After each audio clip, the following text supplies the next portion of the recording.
Please वापस आइए। हमने कहा कि हम लोग ईवीएस पढ़ रहे थे और ईवीएस में हम लोग क्या पढ़ रहे थे? पर्यावरण। और पर्यावरण के तत्वों की चर्चा हो रही थी। किसकी चर्चा हो रही थी? पर्यावरण के तत्व कह लीजिए या आप क्या कह लीजिए, पर्यावरण के घटक, जो भी आप कहना चाहें, बात वही है। और मैंने आपको बताया था कि पर्यावरण के 3 घटक होते हैं। कितने घटक होते हैं? 3। एक को क्या बोलते हैं भैया? भौतिक। और एक को क्या बोलते हैं? अभौतिक। और एक को क्या बोलते हैं? ऊर्जा। अभी हमारी किस पे चर्चा हो रही है? भौतिक पे। और भौतिक में भी हम 3 भागों में डिवाइड करते हैं। एक बात करते हैं किसकी? स्थलमंडल की। एक बात करते हैं किसकी? वायुमंडल की। और एक बात किसकी करते हैं? जलमंडल की। तो अभी तक हम लोग वायुमंडल को कंप्लीट कर चुके हैं और इसके बाद हम किसकी बात कर रहे हैं? जलमंडल की। इसके बाद अभौतिक पे बहुत छोटी सी क्लास होगी, 1 से 2 क्लास। और फिर ऊर्जा वाले पे थोड़ा सा हम समझ लेंगे, 1 से 2 क्लास का। तो आपका लगभग 30% पर्यावरण इतना पढ़ने से कंप्लीट हो जाएगा। क्योंकि जब अभी हम आपको स्थलमंडल पढ़ाएंगे तो इसी में हम आपको घास के मैदान वगैरह सब पढ़ा देंगे। स्थलमंडल में ही उष्णकटिबंधीय वन, सदाबहारी वन, शीतकटिबंधीय वन, टैगा वन, टुंड्रा वन, इन सब की चर्चा हम यही कर लेंगे आपसे। आपको कंटेंट से मतलब है कि चैप्टर से? कंटेंट से। आपको क्वेश्चन से मतलब है ना, तो आपके कंप्लीट क्वेश्चन 30 के 30 आएंगे, बात खत्म। हालांकि ये टॉपिक जैव विविधता का है। अगर आप कहोगे तो मैं यहाँ 2 लाइन लिखवा करके नेक्स्ट टॉपिक में चलूंगा, जैव विविधता में, वहां पढ़ाऊंगा। तो चाहे यहाँ पढ़ लीजिए चाहे वहां, आपको पढ़ना एक ही बात है, चाहे यहाँ चाहे वहां। ठीक है, चलिए जलमंडल पे आइए। और जलमंडल पे जहां तक मुझे याद है, जलमंडल पे जहां तक मुझे याद है कि हम लोग चर्चा कर रहे थे नदी तंत्र की। हम लोग चर्चा कर रहे थे भारत में नदी तंत्र की। और भारत में जो नदी तंत्र है वो 2 भागों में डिवाइड है। एक ऐसी नदियां जो कहां से निकलती हैं? हिमालय से। और एक ऐसी नदियां जो कैसी होती हैं? प्रायद्वीपीय। कैसी होती हैं? प्रायद्वीपीय, जिसे हम दक्कन कहते हैं। क्या कहते हैं? DACCAN, दक्कन कहते हैं। ठीक है। हिम दक्कन मतलब जो हम, हाँ, दक्कन समझ रहे थे क्या? अच्छा ठीक है। हिमालय 3 प्रकार की नदियों का उद्गम करता है। एक नदी, अच्छा मैंने थोड़ा सा अलग तरीके से बनाते हैं। हिमालय 3 प्रकार की नदियों का उद्गम करता है। एक यहाँ पे कौन सी नदी है? सिंधु, और प्लस उसकी सहायक नदियां। अच्छे से पढ़े हो आप, ज्यादा डिटेल में जाने की आवश्यकता नहीं है क्योंकि आप ईवीएस पढ़ रहे हो ना कि जियोग्राफी। जब आप जियोग्राफी पढ़ोगे तब आप एक एक बात और अच्छे से पढ़ोगे, लेकिन फिर भी मैंने बहुत पढ़ाया, मतलब लगभग चीजों को हमने लिखवा दिया है जो आती हैं। फिर बीच में आती है गंगा। गंगा और उसकी सहायक नदियां। फिर तीसरे नंबर पे आती हैं ब्रह्मपुत्र और उसकी सहायक नदियां। तो आज जो हमारा टॉपिक है वो कौन सा है? ब्रह्मपुत्र और उसकी सहायक नदियां। हम लोग क्या पढ़ चुके हैं सर अब तक? सिंधु नदी और गंगा नदी। जस्ट इसके बाद हम प्रायद्वीपीय में आएंगे, यानी हम किसकी बात करेंगे? नर्मदा की। हम किसकी बात करेंगे? कावेरी की। हम किसकी बात करेंगे? गोदावरी की। इस तरीके से, हाँ, कृष्णा। हम किसकी बात करेंगे? कृष्णा की। इन नदियों की भी चर्चा हम आपसे थोड़ी सी करेंगे। तो हम ये सोचते हैं कि आज ये टॉपिक कंप्लीट हो जाए, उसमें आपका सहयोग थोड़ा होना चाहिए। तेजी से लिखो, हेडिंग बनाओ, ब्रह्मपुत्र और सहायक नदियां। ब्रह्मपुत्र और उसकी सहायक नदियां।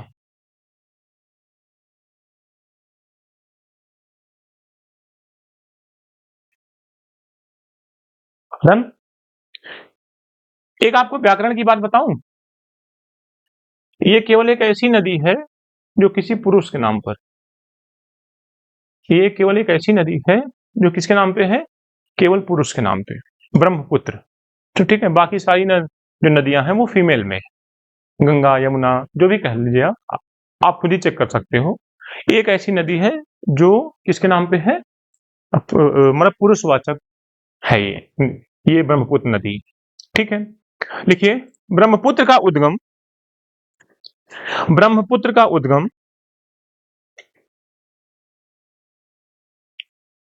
चेमायुंगडुंग ग्लेशियर से होता है।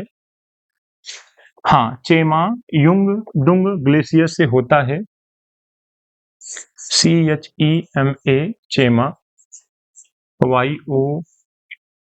YUNG, Yung, DUNG, Dung, Chemayungdung glacier से होता है,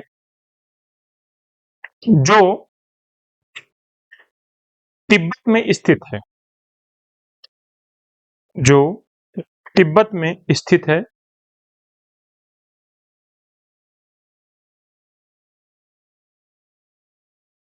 तिब्बत में इसे सांगपो कहा जाता है। क्या कहा जाता है? सांगपो। जैसे सुनामी की स्पेलिंग होती है ना, TSUNAMI, तो ऐसे ही सांगपो की स्पेलिंग क्या होगी? TSANGPO। तिब्बत में इसे सांगपो कहा जाता है। क्या कहा जाता है? सांगपो। आगे बढ़िए। इसका प्रवाह, नंबर 2 पॉइंट, इसका प्रवाह तिब्बत, भारत और बांग्लादेश में है। इसका प्रवाह तिब्बत, भारत और बांग्लादेश में है।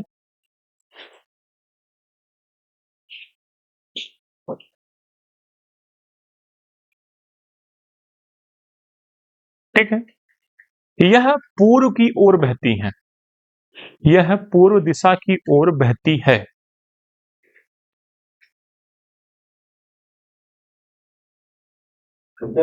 यह पूर्व दिशा की ओर बहती है।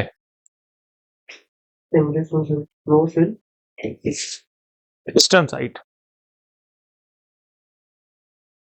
नेक्स्ट पॉइंट, अरुणाचल प्रदेश से भारत में प्रवेश करती हैं। अरुणाचल प्रदेश से भारत में प्रवेश करती है,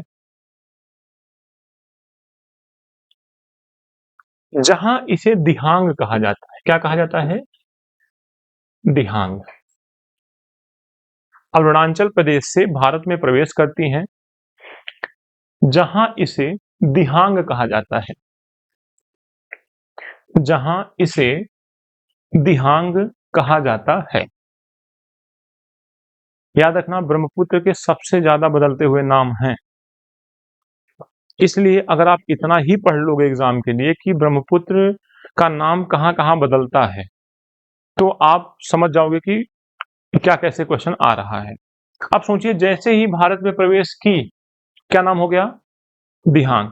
और जैसे ही ये तिब्बत से निकली थी, वहां क्या नाम था इनका? सांगपो। तो सांगपो से क्या बनी? दिहांग। आगे बढ़िए। असम में इन्हें ब्रह्मपुत्री कहा जाता है, सॉरी ब्रह्मपुत्र कहा जाता है।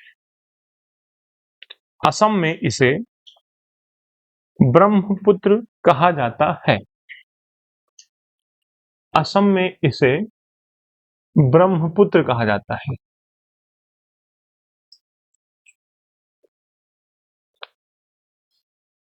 डन। देखिए, बांग्लादेश में ऐसे पॉइंट बनाते चलिएगा, मैं बार बार पॉइंट का नाम नहीं लूंगा है? ऐसे करके लिखा करिए। देखिए, ऐसे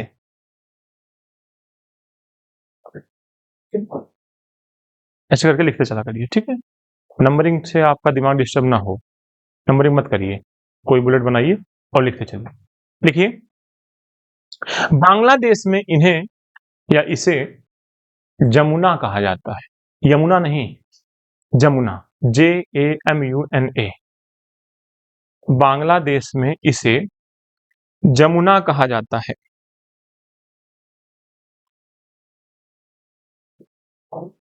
यहीं बांग्लादेश में, देखिए यहीं बांग्लादेश में गंगा नदी के साथ मिलकर,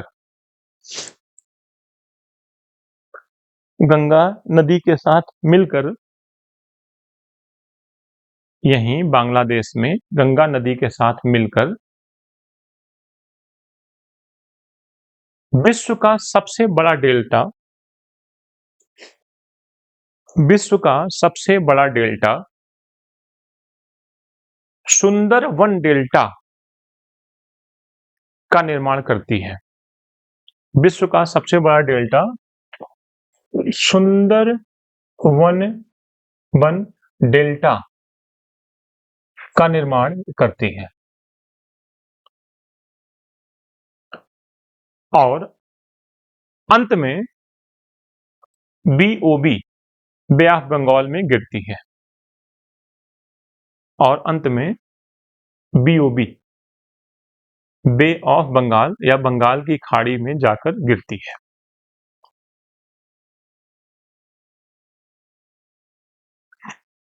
नोट NOTE, नोट पॉइंट लिखिए, गिरती है। नोट लिखिए, इस नदी तंत्र में सर्वाधिक जल है। इस नदी तंत्र में सर्वाधिक जल पाया जाता है।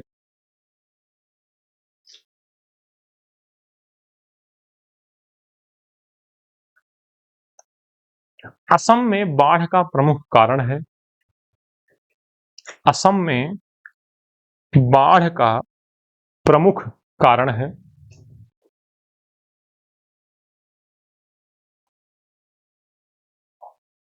कई धाराओं में बहने के कारण, कई धाराओं में बहने के कारण इसे ब्रैडेड रिवर कहा जाता है। ब्रैडेड रिवर, हाँ ये इंग्लिश ही है। फ्लोस कह लीजिए आप, ठीक है, ब्रांचेस कह लीजिए, हाँ ट्रिब्यूटरीज कह लीजिए। नहीं, वो तो सहायक नदियां होती हैं, वो तो सहायक नदियां होती हैं, ठीक है, आप ब्रांचेस कह लीजिए। हाँ, क्या लिखा आपने? कई धाराओं में बहने के कारण इसे ब्रैडेड रिवर, BRADED, ब्रैडेड की हिंदी मतलब कई धाराओं में बहना। जैसे तार आता है ना, तो कई धाराएं होती हैं उसमें, लेकिन एक साथ होता है। ब्रैडेड रिवर भी कहा जाता है। ब्रैडेड रिवर भी कहा जाता है। विश्व का सबसे बड़ा नदी द्वीप माजुली इसी में स्थित है।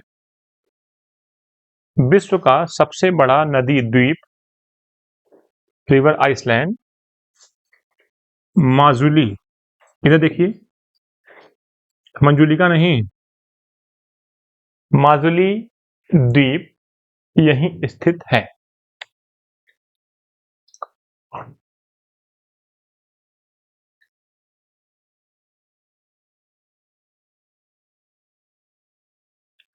विद्युत ऊर्जा,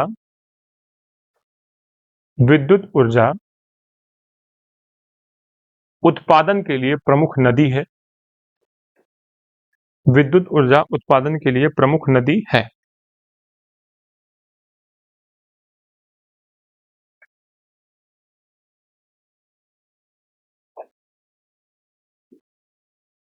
ठीक है, अपना होमवर्क लिखिए। बहुत इंपॉर्टेंट नहीं है इसलिए मैं नहीं करवा रहा हूं। केवल 5 से 6 लाइन छोड़ दीजिएगा अपने नोट्स में बस। ब्रह्मपुत्र की सहायक नदियां,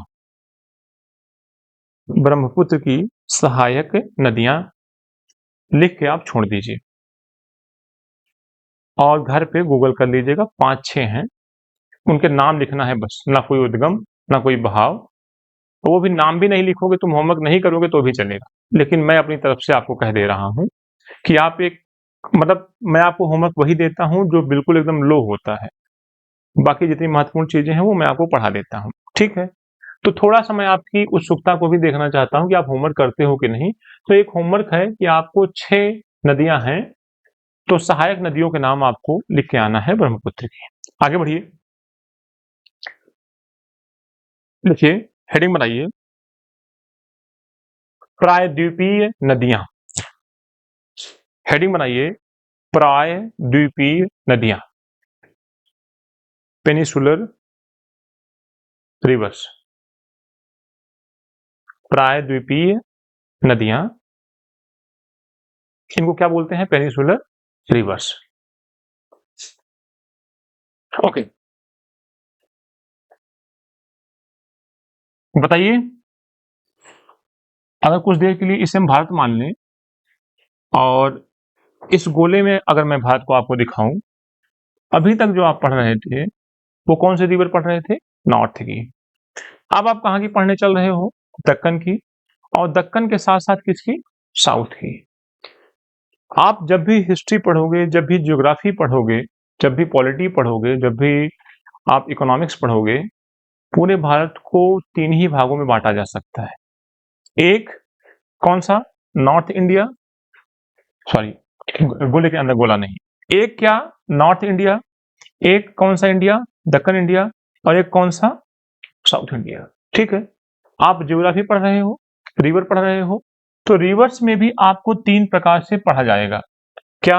सबसे पहले आपको दक्कन सॉरी नॉर्थ की रिवर्स, नॉर्थ की रिवर्स में सिंधु, गंगा और ब्रह्मपुत्र, ये 3 आती हैं, प्लस इनकी सहायक नदियां आती हैं, क्योंकि इन तीनों का जो बॉर्न प्लेस है वो क्या है? हिमालय। डन। अब हम जो बात करने चल रहे हैं ऐसी नदियों की जो यहाँ से बॉर्न होती हैं कहीं से और यहाँ तक बहती हैं। तो ऐसा नहीं कि मैं दक्कन की और साउथ की अलग अलग पढ़ाऊंगा, आप साथ में ही पढ़ लो प्रायद्वीपीय नदियां। तो प्रायद्वीपीय नदियों का मतलब है इसके नीचे की नदियां। ठीक है, यानी जितना मैप हमने बनाया है ऊपर का मैप नहीं। तो कोई नदी यहां से निकल रही है, कोई नदी यहां से, कोई नदी ऐसे, और सबसे लास्ट में कौन सी बह रही है? कावेरी। सबसे लास्ट में कौन सी बह रही है? कावेरी। ठीक है, चलिए लिखिए प्रायद्वीपीय नदियां। बोले, ये नदियां पुरानी हैं, ये नदियां पुरानी हैं, नंबर 1।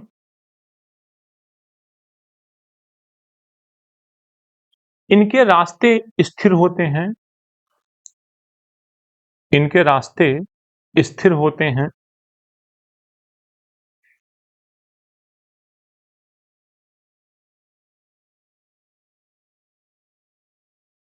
वर्षा पर निर्भर होने के कारण, वर्षा पर निर्भर होने के कारण बाढ़ कम आती है, बाढ़ कम आती है।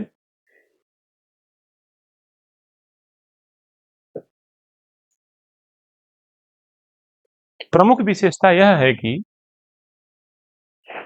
प्रमुख विशेषता यह है कि कुछ नदियां पूर्व की ओर और कुछ नदियां पश्चिम की ओर बहती हैं। कुछ नदियां इस साइड में, कुछ नदियां वेस्ट, मतलब प्रायद्वीपीय नदियां दोनों तरफ बहती हैं। अगर ईस्ट में जाएंगी तो कहां जाएंगी? बे ऑफ बंगाल में। और वेस्ट में जाएंगे तो कहां जाएंगी? अरब सागर में। डन। आगे बढ़िए। पूर्व की ओर बहने वाली नदियां, एक स्मॉल हेडिंग बनाइए, मिनी हेडिंग। पूर्व की ओर बहने वाली नदियां, मिनी हेडिंग में अंडरलाइन नहीं होती है, ध्यान रखिएगा, केवल डैश होता है बस। पूर्व की ओर बहने वाली नदियां,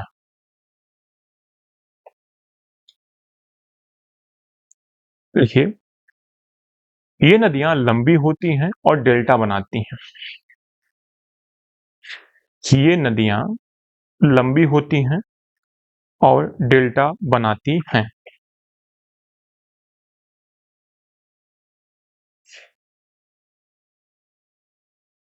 सबसे पहला नंबर गोदावरी, सबसे नंबर 1 जो है वो है गोदावरी। ब्रैकेट में लिखिएगा दक्षिण की गंगा या बूढ़ी गंगा, आया हुआ क्वेश्चन है। ब्रैकेट में लिखिए दक्षिण की गंगा या बूढ़ी गंगा, दक्षिण की गंगा या बूढ़ी गंगा। नीचे लिखिए प्रायद्वीपीय नदियों में सबसे लंबी, प्रायद्वीपीय नदियों में सबसे लंबी?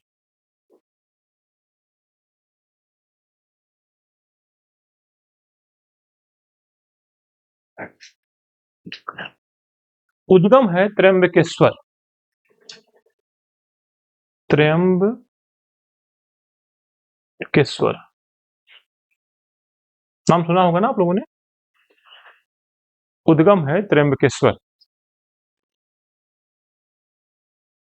ठीक, नीचे लिखिए गिरना बे ऑफ बंगाल। कहाँ गिरती हैं? बे ऑफ बंगाल। पूरा सेंटेंस लिखने की आवश्यकता नहीं है। गिरना डैश बीओबी।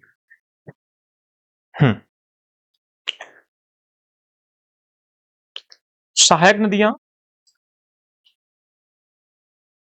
आया हुआ क्वेश्चन है। सहायक नदियां प्राणहिता और इंद्रावती। प्राणहिता और इंद्रावती। जैसे हम लोगों के शरीर में नसें हैं ना, ब्लड फ्लो होता है, वैसे भारत एक बॉडी है और ये नदियां ब्लड की तरह हैं उसमें। अभी तो आप मुख्य मुख्य चीजों को पढ़ रहे हो। हजारों नदियां हैं छोटी छोटी जो नर्वस सिस्टम की तरह काम कर रही हैं पूरे भारत में। खेतों की सिंचाई करना, पशुओं के लिए मत्स्य पालन या पेड़ पौधों की सिंचाई, मतलब अगर ये ना हो तो किसी भी देश की कल्पना नहीं की जा सकती। ठीक है, तो ये भारत को अगर एक बॉडी मान लीजिए तो ये नर्वस सिस्टम की तरह है। ठीक है, आगे बढ़िए। गोदावरी के बाद फिर है कृष्णा, नंबर 2। नंबर 2 पे है कृष्णा। नंबर 2 पे कृष्णा। डन। उद्गम महाबलेश्वर। उद्गम महाबलेश्वर। सहायक नदियां भीमा और तुंगभद्रा। सहायक नदियों में क्या लिखिए? भीमा और तुंगभद्रा।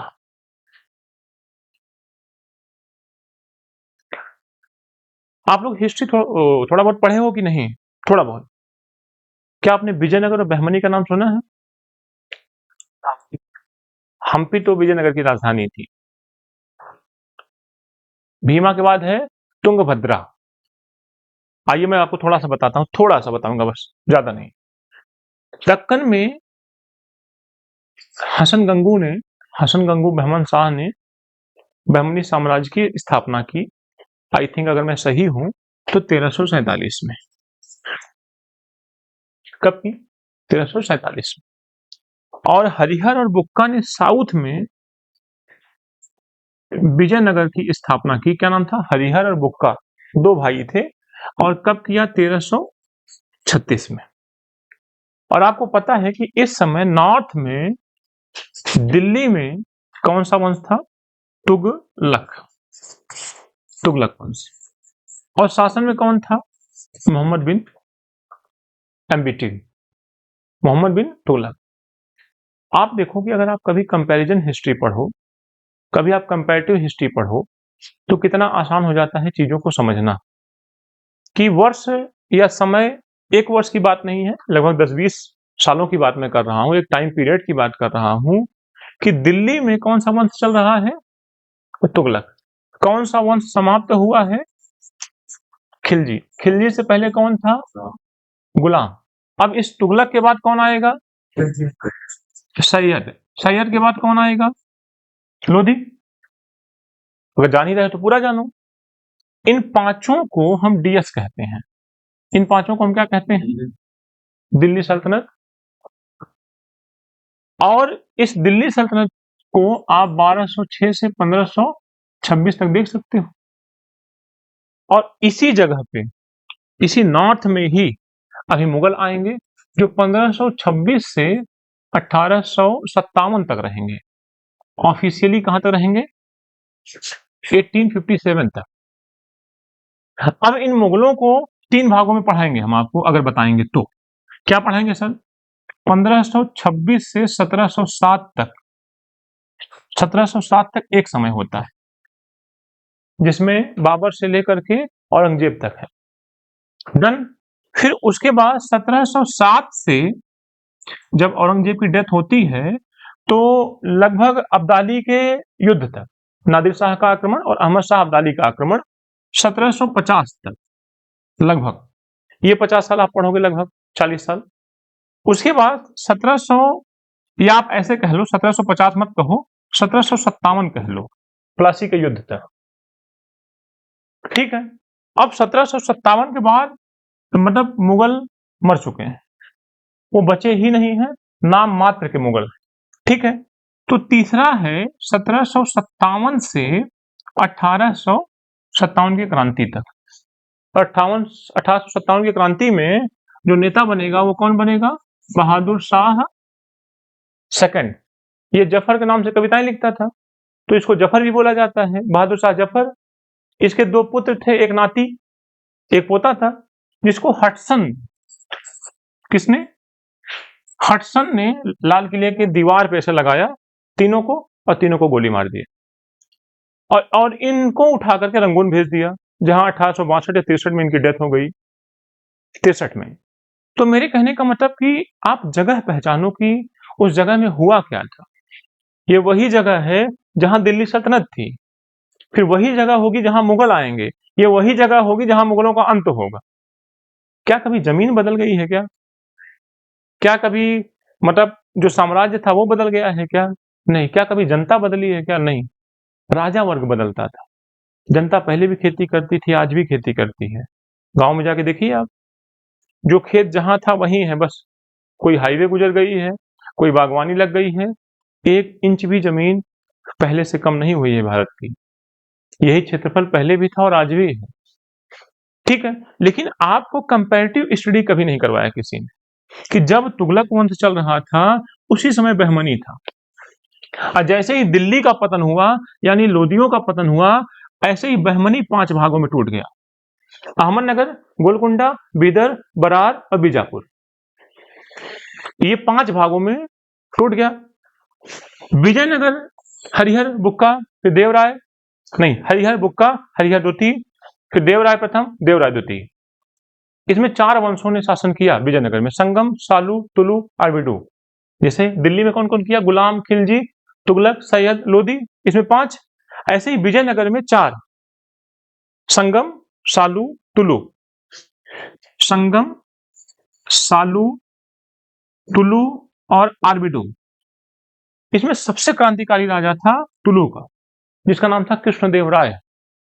और जब 1526 में बाबर आया तो उसने एक किताब लिखी, जिसका नाम क्या था? बाबरनामा। और बाबरनामा में ही किसका नाम लिख रहा है? कि अगर कोई योद्धा है भारत में, साउथ में, तो कृष्णदेव राय। डायरेक्ट क्वेश्चन आपसे पूछेगा कि जो कृष्णदेव राय हैं उनका संबंध किससे है? तो पहली बात तो विजयनगर से, और दूसरा किससे है? तुलु वंश से। इसको तुलुआ बोलते थे, भले हम लोग तुलु बोलते हैं, लेकिन इसको क्या बोलते थे? तुलुआ। सर कैसे याद करोगे?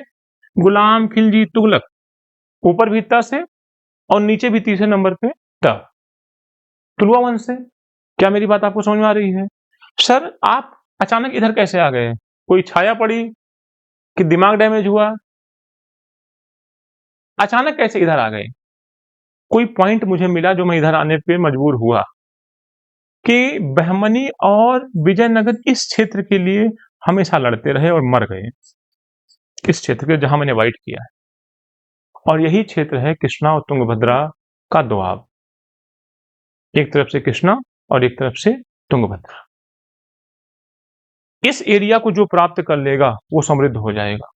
बहमनी भी इस पे कब्जा करना चाहता था और विजयनगर भी इस पे कब्जा करना चाहता था, और पूरा जीवन खत्म हो गया, लेकिन किसी ने इस दोआब को जीता नहीं। एक समय आया था जब आधा आधा बांट लिए थे, लेकिन पूरा जीवन विजयनगर का समाप्त हो गया, पूरा जीवन बहमनी का साम्राज्य समाप्त हो गया, लेकिन इस दोआब पे किसी का अधिकार नहीं हुआ। ये वही दोआब है जिसको तुम पढ़ रहे हो, क्या? तुंगभद्रा और कृष्णा का। तो अगर आपसे एक क्वेश्चन और मैं पूछूं कि बहमनी और विजयनगर की लड़ाई किन दो नदियों के क्षेत्र को लेकर के थी, तो इसमें कृष्णा सहायक है कि तुंगभद्रा? तुंगभद्रा सहायक नदी है, कृष्णा मेन रिवर है। ये दिमाग में रहेगा आपके? ठीक है, आगे बढ़ो।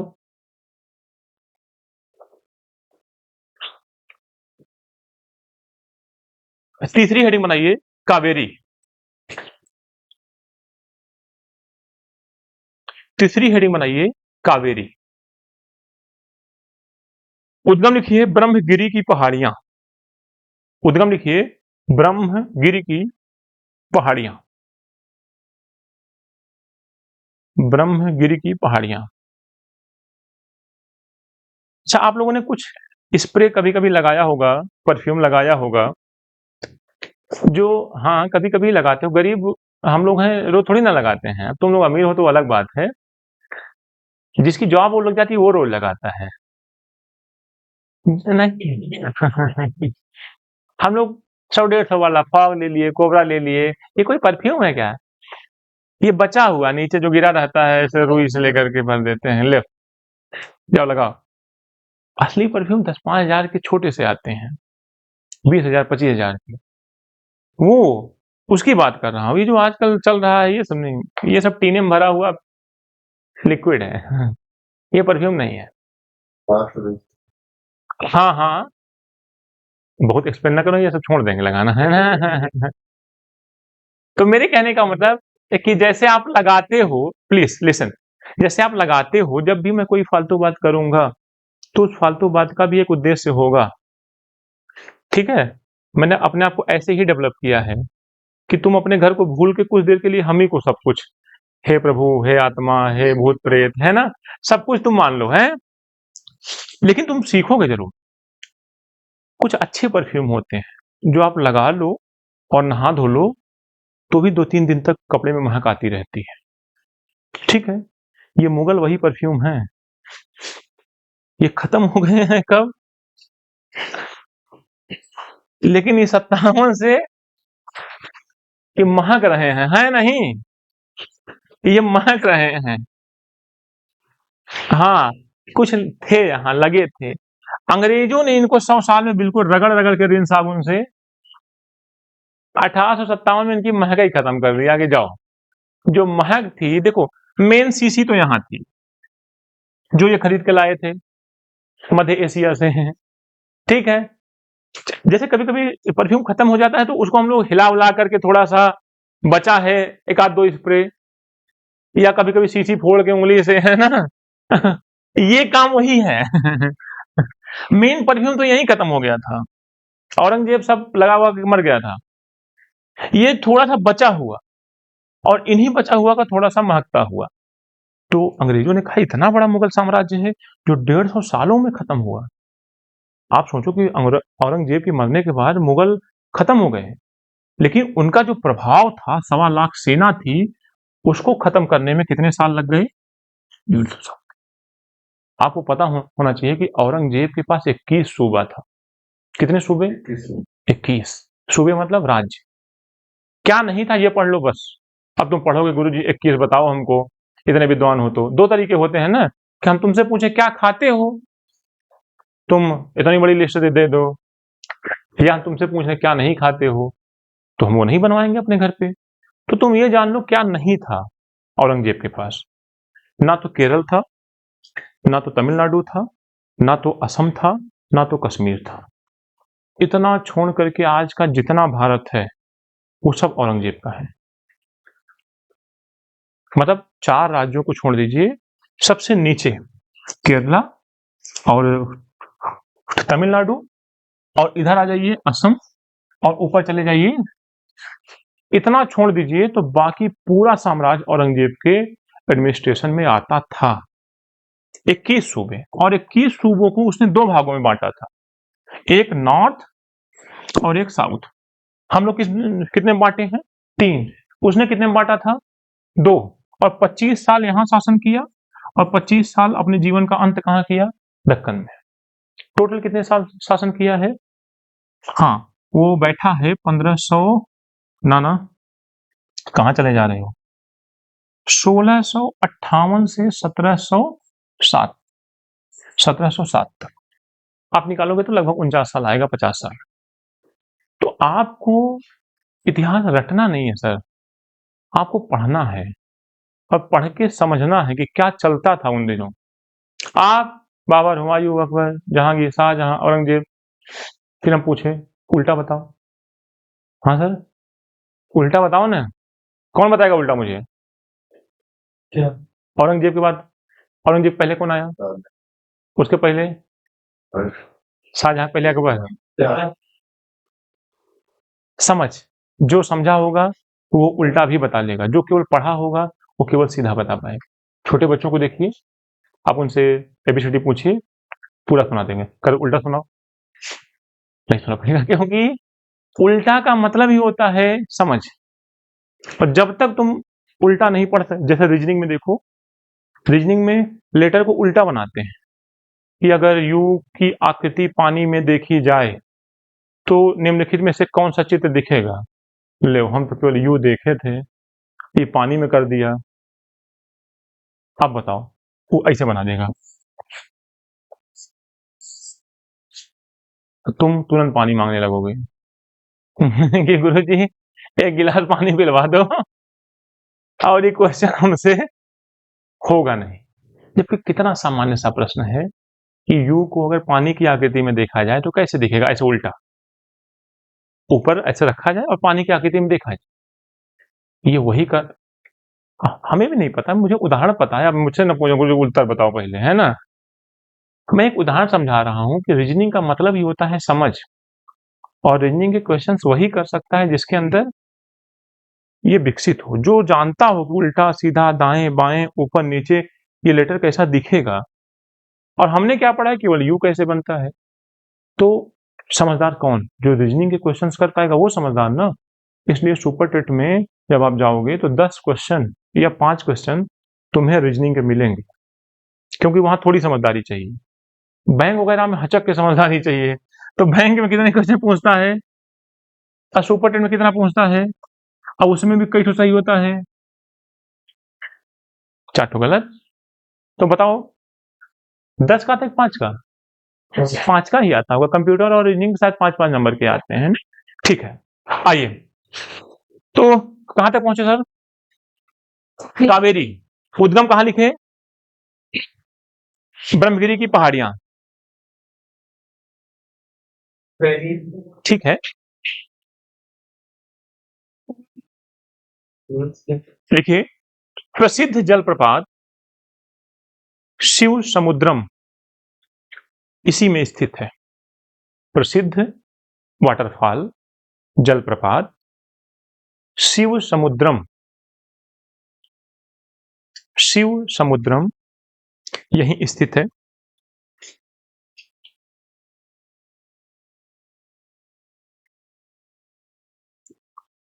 नोट, नोट, महानदी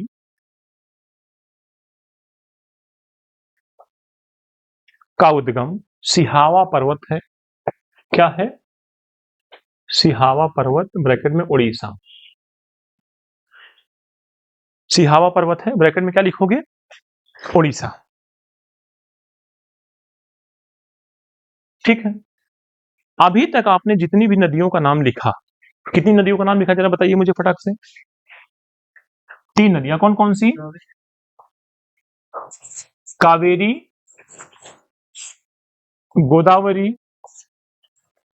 बात नहीं, कृष्णा। आपको पता है ये तीनों कहां बह के गिरती हैं?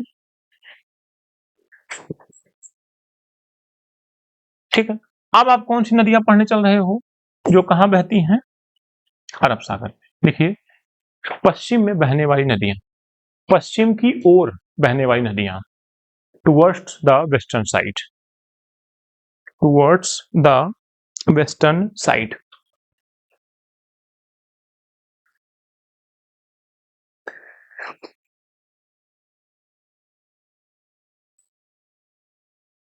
देखिए,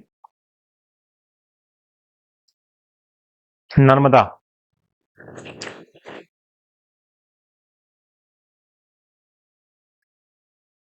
अमरकंटक, उद्गम अमरकंटक।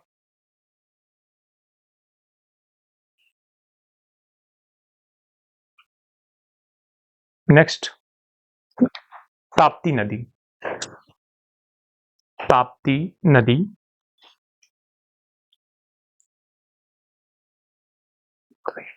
उद्गम है मुल्ताई। उद्गम क्या है? मुल्ताई। ये सब आएगा नहीं कभी, हाँ, ध्यान रखना। बस ये पूछेगा कि पश्चिम की ओर बहने वाली नदियां, हाँ, तो तीसरे स्टेप में कभी नहीं आएगा वो। नेक्स्ट, माही, साबरमती, लूनी। एक तीसरा नंबर करके एक साथ लिख लीजिए, माही, साबरमती और लूनी। सर लूनी राजस्थान में होते हैं। माही, साबरमती और लूनी, मतलब 5 नदियां जो हैं वो अरब सागर में गिरती हैं। कौन कौन सी? माही और लूनी। एक कौन सी बोला था भैया? अच्छा, गांधी जी वाली। और ये दो कौन सी बोला था?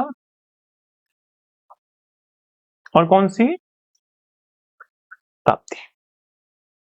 आप अगर इतना याद करोगे ना कि कौन सी नदी अरब सागर में गिरती है और कौन सी नदी बे ऑफ बंगाल में, इतने से आपका 1 नंबर फिक्स है। उद्गम कभी नहीं पूछेगा ईवीएस में। मैं फिर से आपको बता दे रहा हूं कि उद्गम ईवीएस में कभी नहीं पूछेगा। बस वो ये जानना चाहता है कि आप नदियों को पढ़े हो कि नहीं थोड़ा सा, और कह देगा निम्नलिखित में से कौन सी नदी अरब सागर में नहीं गिरती है। नर्मदा, ताप्ती, लूनी और एक आपको दे देगा गोदावरी। बस इतना नॉलेज आपके लिए पर्याप्त है कि आपको ये पता हो कि कौन वेस्ट साइड में बहती है और कौन मतलब इस साइड में। ईस्ट वेस्ट 2 ही होते हैं। ठीक है, ये टॉपिक हमारा फिनिश हो गया है। ये टॉपिक हमारा फिनिश हो गया है। अब आप मुझे बताइए कुछ 1-2 प्रश्न कि महानदी पर एक बांध बना है, उसका क्या नाम है? भाखड़ा नागल आता है सबको? अच्छा ठीक है। साबरमती पे भी कोई बांध बना है क्या? कौन सा? जरा सर्च करिए आप कि जो आपने बताया है महानदी पर, उसका क्या नाम है? अरे सर्च करिए, थोड़ी देर मोबाइल चलाते हैं।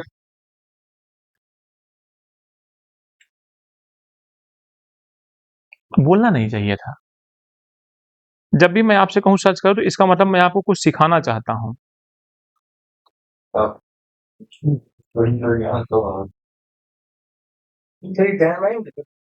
आते हैं 4-5 आपको पढ़ा देंगे, वो आ जाएगी, ऐसे ही आपको दे देंगे। ठीक है, ठीक है।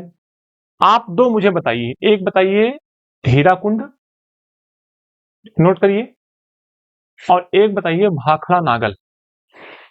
भाखड़ा नागल दोनों बताइए कहाँ है, किस नदी? अपने से मत बताइए प्लीज, देख के बताइए। महानदी कौन सा? हीराकुंड।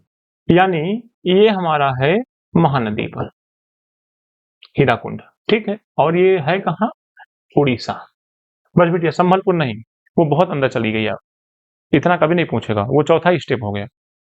ठीक है, एक बात को 1 स्टेप कहा जाता है, दूसरी बात को 2 स्टेप, तीसरी बात को 3 स्टेप। हीराकुंड किस नदी पे है? पहला स्टेप। हीराकुंड किस राज्य में है? दूसरा स्टेप। हीराकुंड जिले में है, ये तीसरा स्टेप। तो यूपी टेट केवल 1 स्टेप में पूछता है बस। यूपी टेट कभी 2 और 3 में नहीं आता। हाँ, कभी कभी 2 में आ गया, लेकिन तीसरे में तो कभी नहीं आ सकता।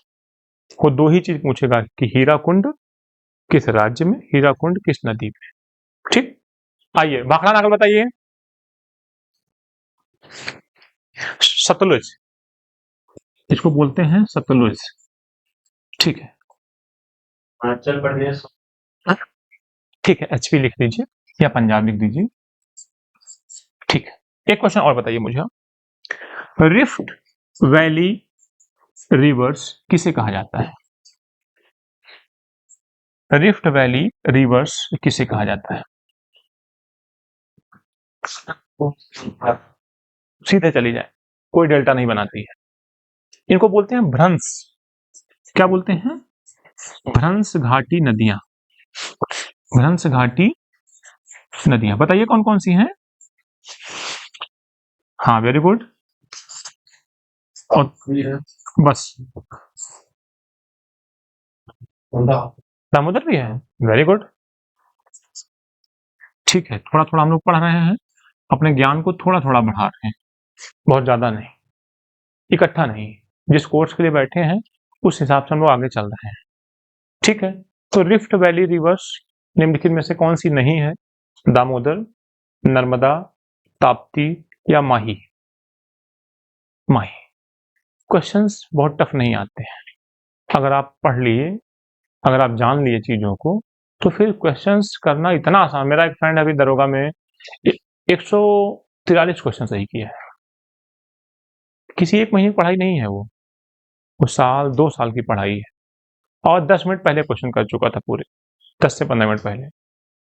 अब उसका लेवल देखिए, जनरल कैटेगरी का है, 160 में 143 क्वेश्चन लाया है, मिलाने के बाद सही। अब आप इमेजिन करिए कि अगर वो सुपर टेट दे दे, बीटीसी किया है, अभी केवीएस का मेंस दे के आया है, और दरोगा वाले में 143 नंबर, एनटीपीसी वाले में सेलेक्ट है, गया नहीं, वो भी तो विद्यार्थी है, उससे भी तो मिलना चाहिए हमें, उससे भी तो बातचीत करना चाहिए हमें। तो इसका मतलब कि किसी के पास बुद्धि की कमी नहीं है, मेथड की कमी है, तरीके की कमी है, लगन की कमी है, इच्छा शक्ति की कमी है।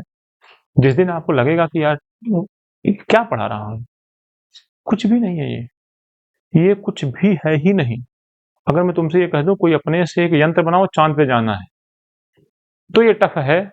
ये पहले से ही किताब में लिखा हुआ है यार, जो लिखा है उसी को पढ़ना है आपको। एक खाना बना के खाना और एक खाना परोस दे कोई तब खाना, दोनों में अंतर होता है ना। तो हम ये तो नहीं करेंगे आप खाना बना के खाओ, जाओ देख के आओ भाखड़ा नागल बांध, फिर लिखो अपनी नोट्स में, या भाखड़ा नागल बांध बनवाओ। नहीं, लिखा बस है कि भाखड़ा नागल है कहाँ, हिमाचल प्रदेश या पंजाब के बॉर्डर पे, और किस पे है, सतलुज पे।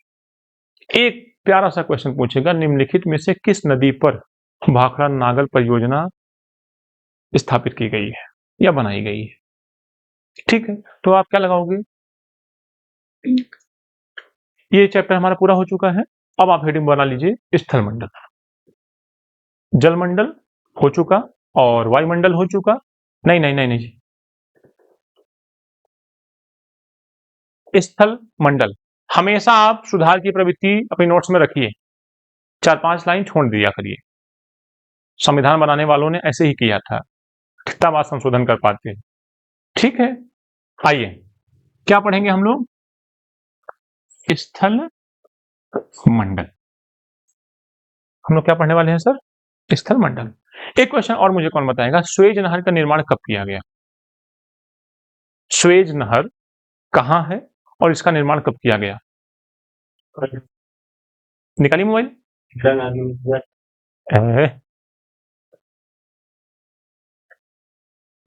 शारदा नहर नहीं पूछा हूं। ठीक है, देखने दो देखने दो। स्वेज नहर। चलिए चलिए, हम लोग काम करते हैं।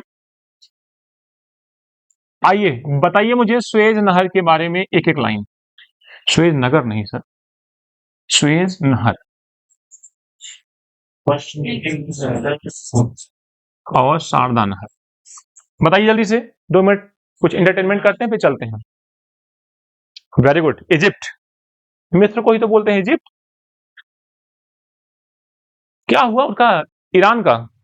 अमेरिका ने तो कल कसम खाया था कि ये पुरानी सभ्यता खत्म कर देंगे, और कल तो 48 घंटे हो गया था, तो खत्म हुई। अमेरिका की जो दिन है बहुत बुरे चलने वाले, और डोनाल्ड ट्रंप को अमेरिका की जनता दौड़ा दौड़ा के मारेगी। जैसे मम्मी रोज कहें कि अगर लेट आए तो बहुत मारेंगे, और तुम 9 बजे पहुंचे, लो खाना खा लो, 5 दिन बाद तुम समझ जाओगे कि फर्जी बोलती हैं। अब अमेरिका की धमकियों को कोई सीरियसली नहीं ले, अगर ईरान बच गया तो। ईरान तो बच ही गया, नहीं बचा नहीं है, अभी तुम समझ नहीं पा रहे हो, अभी तुम समझ नहीं पा रहे हो, वो ईरान को 200% बर्बाद करेगा। 200% मुझसे लिखवा के ले लो, लेकिन वो अपने तरीके से करेगा, विद इन 1 मंथ करेगा। उसकी धमकी को इतना आसानी मत लेना, उसकी धमकी मतलब पूरे अमेरिका की धमकी है। और 48 घंटे का समय मतलब 48 घंटे का समय है, वो प्रिपरेशन है कि अभी हम इसको कैसे 48 घंटा बीत गया, आप अपना काम करिए, हम अपना। आपको हम कैसे मारेंगे, जैसे हमने जापान को मारा था। तो ठीक है, वो बोलने की बात अलग है, लेकिन करना अलग होता है। ठीक है, बताइए इजिप्ट, मिस्र, और ये कब बनवाई गई थी? 1869 में। ठीक है सर, कितने किलोमीटर की है? 193। वेरी गुड, ठीक है सर। हाँ बता दीजिए। भूमध्य सागर से मेडिटेरियन सी टू रेड सी। अच्छा, इसीलिए जब अंग्रेज आते थे भारत, तो स्वेज नहर से कभी कभी निकल आते थे। वो पूरा साउथ अफ्रीका घूम के नहीं आते थे, वो इधर से भी आते थे कभी कभी। अभी हिस्ट्री जब आप पढ़ोगे तो समझोगे। बताइए शारदा नहर के बारे में बताइए प्लीज। यूपी में है, वेरी गुड। कहाँ है? पीलीभीत जिले के पास। दोनों क्वेश्चन आए हैं, इसलिए मैं आपसे बता रहा हूं। दोनों क्वेश्चन आपसे पूछे गए हैं, इसलिए मैं आपसे बता रहा हूं कि सुएज नहर का निर्माण कब करवाया गया। ठीक है, ये आपकी तैयारी होनी चाहिए। सुएज नहर का निर्माण कब करवाया गया। ठीक है, चलिए आगे बढ़े। ओके, तो सुएज नहर हो गया, शारदा नहर हो गया, और बताइए मुझे जोग जलप्रपात कहाँ स्थित है? हाँ, प्रपात बताइए मुझे जल्दी से। जोग जलप्रपात अक्सर एग्जाम में पूछ लेता है। शरावती नहीं नहीं, स्टेट बताइए बस, नदी नहीं। कर्नाटक। ऐसे तुक्का क्यों बता रहे हो यार? जोग जलप्रपात किस राज्य में? कर्नाटक के चिमोगा। अब किस नदी पे बिटिया? सारावती। नो नीड, लिखने की आवश्यकता नहीं है, बस आप इतना समझो कि जोग जलप्रपात कहाँ है? कर्नाटक। ठीक है, जोग जलप्रपात कहाँ है? कर्नाटक में। ठीक है, मैं आपको हिंट कर रहा हूं, अगर आप समझ सकिए तो समझिए कि जोग जलप्रपात नहीं पढ़ा रहा हूं, मैं आपको क्या पढ़ा रहा हूं? मैं आपको स्वेज नहर नहीं पढ़ाया, मैंने आपको क्या बताया? नहर। आप थोड़ा सा जब पेपर करिए या घर पे बैठिए तो सर्च करिए कि भारत के प्रसिद्ध जलप्रपात। ठीक है, भारत के प्रसिद्ध जलप्रपात 4-5 याद कर लीजिए। अच्छा एक बात बताइए, लोकटक झील कहाँ स्थित है? ऐसे ना बताइए, लोकटक झील स्थित है मणिपुर, त्रिपुरा, मिजोरम की उड़ीसा। तो इसमें एक प्रोटीन पार्क आएगा। अच्छा अच्छा, फ्लोटिंग नेशनल पार्क। बताइए लोकटक झील का कहाँ है? पक्का? आप लोग कहने से लिख रहा हूं मैं। अच्छा भरोसा देखो तुरंत कह दिए नहीं सर, मेरे कहने से मत लिखना है। हम तो पड़ोसी के कहने से पेपर करते हैं और आप हमारे कहने से लोकटक झील कहाँ स्थित है? लोकटक झील। तो थोड़ा सा हमको काम करना होगा, मैं आपको इसकी हैंड रिटन नोट्स दूंगा। किसकी? नहर की। किसकी सर? प्रपात। प्रपात क्या लिख रहे हैं सर? प्रपात। ठीक है, मतलब किसकी? वाटरफॉल की, जलप्रपात की। और एक किसकी देंगे? झील की। ये 3 नोट्स मैं आपको दे दूंगा, 10-10 फेमस जो भारत की हैं, वन लाइनर के रूप में मैं आपको आपके तक भिजवा दूंगा। ठीक है, इसको पढ़ने की आवश्यकता या समय खराब करने की आवश्यकता नहीं है, क्योंकि इसको पढ़ा जाता है बस, इसमें कुछ समझा नहीं जाता है। तो ये नोट्स आपको आज शाम तक या कल तक 100% मिल जाएगी। कोई दिक्कत आपको? और जलमंडल में कुछ पढ़ना है? महासागर पढ़ा दिए थे, नदियां पढ़ा दी है भारत की, कुछ प्रसिद्ध नहरें हम आपको दे देंगे, और जलप्रपात, झील, इतना ही पूछता है। अब आपसे ये नहीं पूछेगा कि काला सागर के चारों तरफ बसे हुए देश, ये ईवीएस नहीं है, ये ज्योग्राफी है, वर्ल्ड ज्योग्राफी है। तो आप बहुत ज्यादा परेशान होने की आवश्यकता नहीं है। बात क्लियर है? वर्ल्ड ज्योग्राफी का मतलब ये है कि सौरमंडल पूछ लेता है, ठीक है, ग्रहों के बारे में पूछ लेता है, थोड़ा सा भूमध्य सागर के बारे में पूछ, कर्क रेखा पूछ लेता है, मकर रेखा पूछ लेता है, लाइट जो भी पूछेगा बहुत हल्का, ठीक है। ओके, क्या हेडिंग बनाया आपने? स्थल मंडल, ठीक है। स्थल मंडल में आप बताओ सबसे पहले क्या आता है? मैदान। उसके बाद क्या आता है? फिर क्या आता है? फिर क्या आता है? कृषि। फिर क्या आता है सर? मिट्टी। फिर क्या आता है? वन। और कुछ आपके हिसाब से? हाँ, और कुछ? तो जहां आपने स्थल मंडल लिखा है तो वहां ब्रैकेट में इन चीजों को लिख लीजिए, कॉमा करके। स्थल मंडल में क्या क्या पढ़ना है सर? मैदान, पहाड़ या पर्वत, जो भी लिख लीजिए, पहाड़ या पर्वत एक ही हो? लगभग बताएंगे, आप लिख लो। नेक्स्ट पठार,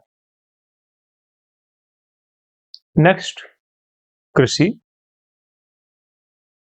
कृषि और मिट्टी एक साथ लिखिएगा, ठीक है, मिट्टी में ही पढ़ा देंगे कृषि। और फिर लिखिए वन। देन एक लिख लीजिए चट्टान।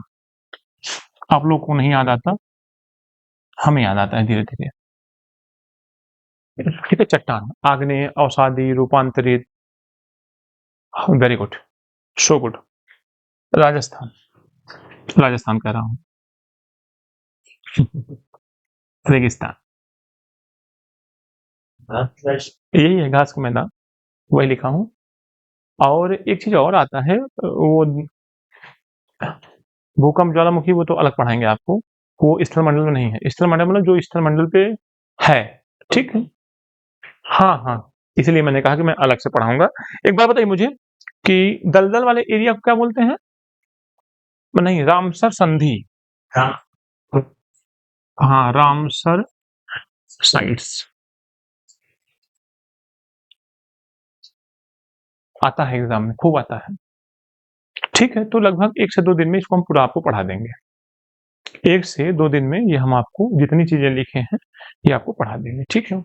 अब हम आपको पढ़ाएंगे सबसे पहला हिमालय इस तरीके से कितने भागों में बटा हुआ है, और हिमालय इस तरीके से कितने भागों में बटा हुआ है।